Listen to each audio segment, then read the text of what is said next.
Welcome to Sweet Life Beat Life. We hope this video helps. You start now, power down the alarm or device and note the sensor model and battery type so you buy the correct cell. Once done, remove any cover screws with a small screwdriver. Keep them in a safe spot.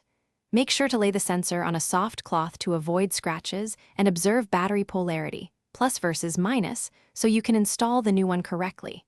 If the unit snaps open, gently pry at the seam rather than forcing it.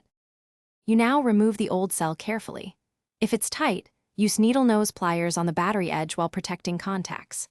Once out, inspect the contact springs and PCB for corrosion or debris, clean with a cotton swab and isopropyl alcohol if needed. Then insert the new battery with correct polarity, press until it seats and the contacts click. Make sure the seal or gasket is positioned correctly before closing. This preserves weatherproofing on outdoor sensors. You finish by reassembling the sensor, tightening screws evenly and restoring power to the system. Once powered, trigger the sensor or run a diagnostic from the control panel or app to verify detection, signal, and battery reading. If the sensor fails, power down and reseat the battery, clean contacts again, and try another new cell. Sometimes batteries are DOA.